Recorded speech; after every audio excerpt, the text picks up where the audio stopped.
Children, now we are going to start our next chapter, chapter 4, Animal Kingdom.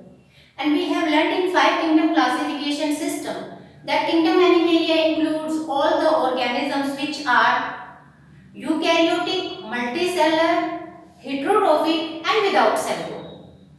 Now this kingdom Animalia can be further classified into a number of phyla. Means the very next category of kingdom Animalia is the phylum. Phylum is the name of taxon, and in this chapter we will discuss a number of phyla. But before studying the phyla, we have to discuss what are the features on the basis of which organisms of kingdom Animalia are placed in these groups or phyla. And there are a number of features, but we have to discuss a few features here which are according to our syllabus and are given in our NCERT textbook. I am going to start it with the very first feature, that is level of organization. Before discussing this feature, we have to see this chart, this flow chart here. आप देख रहे हैं इस flow chart में, यहाँ पर अगर हम बात करते हैं कि ऑर्गेनिज्म, कोई भी ऑर्गेनिज्म, क्योंकि हम एनिमल किंगडम की बात कर रहे हैं तो यहाँ पे सभी ऑर्गेनिजम्स मल्टी सेलुलर होंगे, तो वो ऑर्गेनिज्म का अगर ऑर्गेनाइजेशन देखा जाता है कि वो किस चीज से बना हुआ है, तो सबसे सिंपलेस्ट यूनिट का हम नाम लेते हैं सेल। सेल बेसिक यूनिट है जहां से कोई भी स्ट्रक्चर बनना शुरू हुआ है, तो cell is the structural and functional unit of this organism. Organism चाहे कितना भी कॉम्प्लेक्स है, उसमें चाहे कितने ही टाइप के ऑर्गन सिस्टम्स, कितनी कॉम्प्लेक्सिटी हो, लेकिन बेसिक जो स्ट्रक्चर उसको बनाने वाला है वो सेल होती है। तो जब सेल्स हैं तो सेल्स मिलकर टिश्यूज बनाती हैं। Tissues are the group of cells which perform specific function. अब क्योंकि एनिमल किंगडम चल रहा है तो यहाँ पे आपने लोअर क्लासेस में पढ़े भी है कि there are 4 types of animal tissues, epithelial, connective, nervous and muscular. These are the 4 types of tissues, और इन टिश्यूज की भी क्लासिफिकेशन है जो हम फर्दर चैप्टर्स में पढ़ने वाले हैं। लेकिन एक सेल से सबसे पहले टिश्यूज बनते हैं। अब जब टिश्यूज बन जाते हैं यानी कि कुछ ऐसे ग्रुप्स हैं सेल्स के जो खास काम कर रहे हैं, स्पेसिफिक काम कर रहे हैं, तो इन टिश्यूज के बाद ग्रुपिंग होती है और ये टिश्यूज मिलकर ऑर्गन्स बनाते हैं। Organ, it is a specific structure which perform a specific function, and organ is made up of a number of tissues. Tissues are made up of cells. Cell, tissue and organ. तो इस तरीके से ये organisation हो रहा है। हम organism की बॉडी तक तब पहुंचेंगे जब यहाँ से बिल्डिंग की शुरुआत होती है।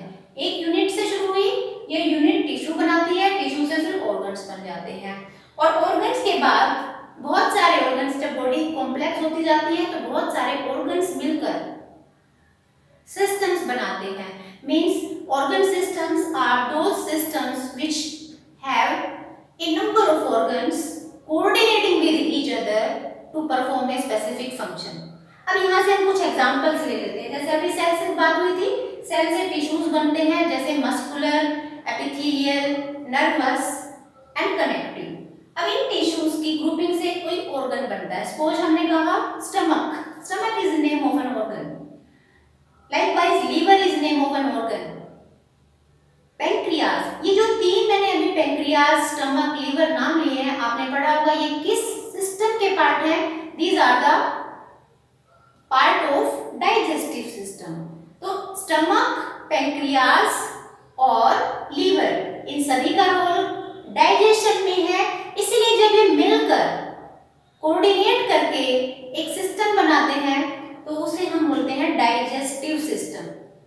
इसी तरीके से आप दूसरे सिस्टम्स की बात कर सकते हो, जैसे नर्वस सिस्टम हो सकता है, हमारा स्केलेटन सिस्टम है, इसमें अलग अलग तरह के ऑर्गन्स होंगे और वो मिलकर एक स्पेसिफिक कोई भी फंक्शन बॉडी का परफॉर्म करते हैं।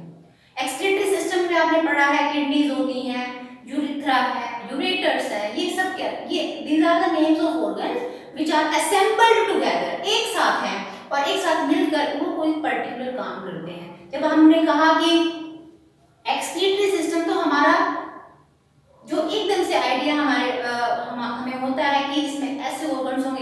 हैं जो एक्सक्रीशन में हेल्प करते हैं। Means we are assigning them specific function. Why the specific function is there? Because जो उसमें ऑर्गन्स हैं कोऑर्डिनेट कर रहे हैं दूसरे के साथ, उन सब का काम एक्सक्रीशन करना है। ओके, सो सेल से टिश्यूज, टिश्यूज से ऑर्गन्स, ऑर्गन से ऑर्गन सिस्टम्स एंड सभी ऑर्गन सिस्टम अलग अलग टाइप के ऑर्गन सिस्टम मिलकर फिर ऑर्गेनिजम्स बनाते हैं। तो ये यहाँ से शुरू होता है, सिंपल एक यूनिट से शुरू हुआ, धीरे धीरे धीरे धीरे कॉम्प्लेक्सिटी बढ़ती जाती है।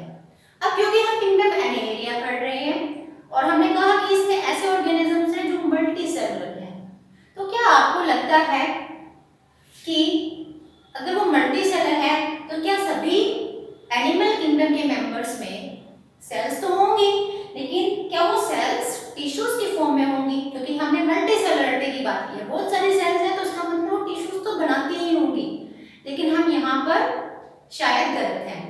यही हमें यहाँ पे पढ़ना है कि कुछ ऐसे भी एनिमल्स होते हैं जिनके पास टिश्यूज भी नहीं होते हैं। So first of all let's study the very first feature of animal kingdom on the basis of which the organisms are placed in different phyla. Level of organization मतलब उसमें इन सभी जो स्टेप्स की हमने बात की कि क्या उनमें सिर्फ सेल्स हैं, क्या उनमें टिश्यूज बन चुके हैं, क्या उनमें ऑर्गन्स आ चुके हैं या ऑर्गन सिस्टम्स हैं, तो ये कॉम्प्लेक्सिटी का एक लेवल है और इसके बेसिस पर हम we can classify this level of organization under 4 categories. First is cellular level of organization. Cellular level of organization means when the organism is having just a mass of cells. आप believe करेंगे कुछ ऐसे भी animals हैं जिनमें सिर्फ cellular aggregates हैं, they are not going to form any tissue. Tissues में सेल्स मिलकर कोई स्पेसिफिक काम करती हैं, फंक्शन करते हैं, बट यहाँ पर ये सिंपल एक एग्रीगेट है सेल्स का। That's why such organisms which possess just an aggregate of cells which are not differentiated into tissues, which the cells are not organized in specialized group, such type of organization is known as cellular type of organization. और इसमें example दे सकते हैं हम spongin का। ये अभी आपको organisms आपके लिए बिल्कुल नए हैं, हमको इस चैप्टर में कवर भी करेंगे और इसमें बल्कि आप नाम दीजिए Porifera. This is name of a phyla in which organisms are having cellular level of body plan और ऑर्गेनाइजेशन। अब एक बात यहाँ पे देखिएगा कि सेलुलर लेवल का मतलब ये नहीं है कि और जो सेल्स हैं बिल्कुल एक दूसरे से आइसोलेटेड हैं, they interact with each other but they are not organized in the form of well defined tissues. Okay, second is tissue level of organization. तो यहाँ पे तो सेलुलर लेवल का सिर्फ सेल्स का एक ग्रुप था, क्लस्टर था, लेकिन टिश्यू लेवल में जो सेल्स हैं वो मिलकर टिश्यूज बनाती हैं, लेकिन tissues are not going to form organs, means organs are absent in this level, only tissues are present. Group of cells performing specific functions are present, but this group of tissues are not going to organize into organs. Okay, तो cellular में क्या पढ़ा है? सिर्फ sales का aggregate है, a sort of division of labor is there, means they are going to interact with each other, but means they are not going to behave as isolated system, but yes they are not organized in tissue form, but in tissue level the cells are going to form tissues but not the organs. यहाँ पे example आप दे सकते हैं coelenterates का। Coelenterate अभी आपको मैंने कहा कि ये सब आपके लिए बिल्कुल नया है, पोरीफेरा आपने पहली बार सुना है, ऐसे सिलेंट्रेटा। तो जितने भी फाइला के हम नाम यहाँ पर लिखने वाले हैं ये अभी आपके लिए नए हैं, लेकिन जैसे जैसे चैप्टर कवर करेंगे आपको इन सभी के बारे में बताया जाएगा। Next is organ level of organization. Organ level means जब टिश्यूज मिलकर ऑर्गन्स बना लेते हैं तो उसे ऑर्गन सिस्टम ऑर्गन लेवल कहते हैं। और ये प्लेटीहेल्मिन्थेस में आप एग्जांपल दे सकते हैं। तो इस फाइलम के जितने भी मेंबर्स हैं उनमें ऑर्गन सिस्टम नहीं है, सिर्फ ऑर्गन्स डेवलप हुए हैं। Okay, and then the organ system. Organ system में आप एग्जांपल दे सकते हो जैसे Annelida, Chordata. So there are number of phyla in which organ system is present. And what is organ system? जब सेल्स मिलकर टिश्यूज बना लेती हैं, टिश्यूज से फिर ऑर्गन्स बन जाते हैं, बहुत सारे ऑर्गन्स मिलकर एक सिस्टम बनाते हैं। तो यहाँ इन तरह के ऑर्गेनिजम्स में ऑर्गन सिस्टम्स प्रेजेंट होते हैं, यानी इनकी बॉडी ज्यादा कॉम्प्लेक्स होती है। So these are the 4 different levels of organization. Okay, अब ऑर्गन सिस्टम के अंदर हम बात करते हैं तो आप जैसे जैसे चैप्टर को पढ़ेंगे आप देखेंगे कि ऑर्गन सिस्टम में भी वेरिएशंस है। सिर्फ ये कहना काफी नहीं होता है कि एक ऑर्गेनिज्म में ऑर्गन सिस्टम है तो उसकी बॉडी कॉम्प्लेक्स है, क्योंकि बहुत सारी कैटेगरीज हैं तो उसमें ऑर्गन सिस्टम की कॉम्प्लेक्सिटी भी मैटर करती है। जैसे एग्जांपल हम आपको यहाँ पर 2 सिस्टम से देंगे। डाइजेस्टिव सिस्टम, हमने ह्यूमन डाइजेस्टिव सिस्टम पढ़ा है 10th क्लास में, आप सभी पढ़ के आए हैं। उसमें आपने देखा कि माउथ से फिर फूड पाइप, स्टमक, फिर उसके बाद स्मॉल इंटेस्टाइन, लार्ज इंटेस्टाइन, उसके साथ पैंक्रियाज, लीवर, इस तरह के स्ट्रक्चर्स जो कनेक्टेड हैं मिलकर एक कॉम्प्लेक्स स्ट्रक्चर बनाते हैं digestive system. And we can digest in variety of food. लेकिन ऐसा नहीं है कि जितने भी एनिमल किंगडम के मेंबर हैं जिनमें डाइजेस्टिव सिस्टम है वो सारे के सारे इतने वेल डिफाइंड हैं। जरूरी नहीं है कि वो बहुत ज्यादा कॉम्प्लेक्स है। तो डाइजेस्टिव सिस्टम से एग्जांपल हम देते हैं। Digestive system can be complete और incomplete. Now how you can define complete digestive system and incomplete digestive system, इन दोनों के बीच में आप डिफरेंस कैसे करोगे? तो जब हम बात करते हैं डाइजेस्टिव सिस्टम की तो आपको पता है कि हर डाइजेस्टिव सिस्टम में एक ओपनिंग होती है जहां से फूड को इंजेस्ट किया जाता है, खाना खाया जाता है। Ingestion process is intake of food. हम होलोजोइक में आते हैं, सभी एनिमल मेंबर जो है वो होलोजोइक है, means they engulf the material. Okay, तो यहाँ पे जैसे हमें एक ओपनिंग दिखाई जिसको हम यहाँ पर माउथ कहते हैं। This is the opening through which the food will be ingested, it will be, there will be intake of food. और इस पाइप का एक एंड हमने यहाँ पे फिर एक ओपनिंग दिखा दी and this opening is known as anus. What is function of anus? Anus is the opening through which undigested food will be egested out. जो फूड हमने डाइजेस्ट कर लिया वो तो एब्जॉर्ब हो जाता है, लेकिन अनडाइजेस्टेड फूड को एनस से इजेस्ट कर दिया जाता है, बॉडी से बाहर निकाल दिया जाता है। अगर सिस्टम एलिमेंट्री कैनाल या जो हमारी डाइजेस्टिव सिस्टम की जो पाइप है उसमें ये दोनों ओपनिंग्स अगर हैं, माउथ, 2 सेपरेट ओपनिंग्स, मतलब अगर माउथ इनटेक के लिए है, फूड इनटेक के लिए, और एनएस इजेस्ट करने के लिए है, ऐसे सिस्टम को हम कंप्लीट डाइजेस्टिव सिस्टम कहते हैं। Means 2 separate openings are present, one is for intake of food and one is for ingestion of undigested food. But there are a few organisms which have digestive system। जैसे अभी कहा कि digestive system होने का मतलब ये नहीं है कि सभी ऑर्गेनिजम्स के अंदर सेम कॉम्प्लेक्सिटी लेवल है। कुछ ऐसे भी ऑर्गेनिजम्स होते हैं जिनमें इनकम्प्लीट डाइजेस्टिव सिस्टम है, यानी कि they have only a single opening, they don't have this separate opening for egesting or ingesting, they have single opening through which the food will be ingested and undigested food will be egested. Such system is known as incomplete digestive system. Clear? तो ये complexity level भी matter करता है। ऐसे ही एक और example है यहाँ पर सर्कुलेटरी सिस्टम। तो सर्कुलेटरी सिस्टम में जैसे आप अगर ह्यूमन सर्कुलेटरी सिस्टम की बात करें तो हम पढ़ चुके हैं कि हमारा सर्कुलेटरी सिस्टम हार्ट, ब्लड और ब्लड वेसल से बना होता है। आपको याद होगा 10th क्लास में पढ़ा है आपने, हार्ट हमारा पंपिंग ऑर्गन होता है जो ब्लड को पंप करता है। ब्लड हमारा एक कनेक्टिव टिश्यू है जो पूरी बॉडी में सर्कुलेट होता है और इसका काम होता है बहुत सारी चीजों को ट्रांसपोर्ट करना, पूरी बॉडी में सर्कुलेट करना।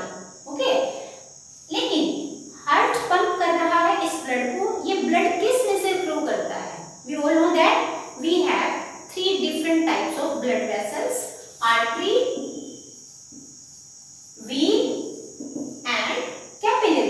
पढ़े हैं आपने? कैपिलरीज बहुत पतली थिन वॉल्ड वेसल्स जहां से कोई भी मटेरियल एक्सचेंज होता है, लेकिन मेन हमारी दो पाइप्स है आर्टरी एंड वीन। तो ब्लड ऑर्गेन अगर हम अपनी बात कर रहे हैं तो हमारा जो ब्लड है वो इन पाइप्स में से फ्लो करता है। This is the pipe through which the blood will flow from one organ to another organ. पूरी बॉडी में सर्कुलेशन पाइप्स में से होता है। तो जिन ऑर्गेनिजम्स में ऐसे सर्कुलेटरी सिस्टम की बात कर रहे हैं, तो organisms which possess circulatory system in which the blood flow in closed vessel। ये एक वेसल है, पाइप है, क्लोज वेसल है। तो अगर ब्लड एक क्लोज वेसल से फ्लो करता है, such type of system is known as closed system। We have closed system, but there are a number of organisms which show open type of vascular system or circulatory system। What we mean by this open circulatory system? इसमें आप cockroach का नाम दे सकते हैं। अब यहाँ पे देखिए, मान लीजिए ये हमने इंटरनल व्यू दिखाया है, किसी भी इंसेक्ट या कॉकरोच की बॉडी का हमने इंटरनल व्यू दिखाया है। तो यहाँ पे सपोज हम इसका हार्ट ड्रॉ करते हैं। This pipe is showing the heart of the cockroach. Okay, तो इस पंप का काम क्या होगा? बिल्कुल वैसे ही जैसे हमारे बॉडी में हमारा हार्ट ब्लड को पंप करता है, उसी तरीके से इनकी बॉडी में भी हार्ट का काम होगा पंप करना। ये पंप जब करेगा तो ब्लड जाता है बाहर, हार्ट से होता हुआ।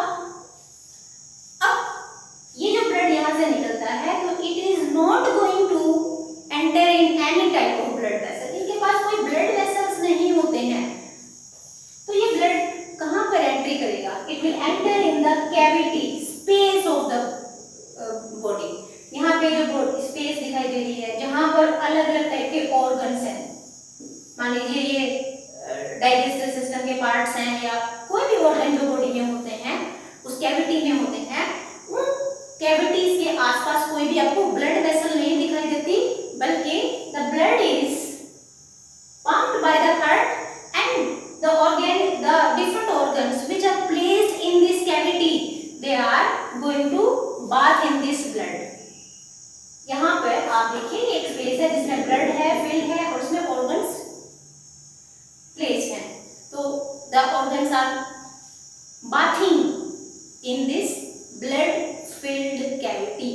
Blood is not flowing in closed vessel. हमारे की तरह कोई उनके पास आर्टरी या वीन जैसी कोई ब्लड वेसल नहीं होती है, but the blood is filled in the blood cavity.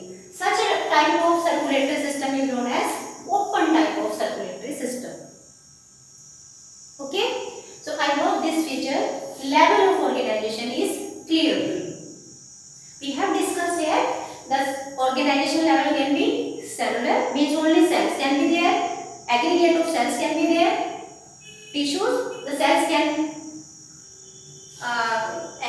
they can perform together a specific function and going to form a tissue group of cells, that a number of tissue they can organize to form organs and a number of organs can organize to form organ system। तो यहाँ पे सबसे simple type का level of organisation cellular हुआ, उसके बाद tissue level होता है, टिश्यू लेवल के बाद ऑर्गन्स बनने शुरू होते हैं, लेकिन ऑर्गन के बाद ऑर्गन सिस्टम लेवल आता है जो कॉम्प्लेक्स माना जाता है, लेकिन कॉम्प्लेक्सिटी वाइज भी ऑर्गन सिस्टम में भी वेरिएशंस हैं।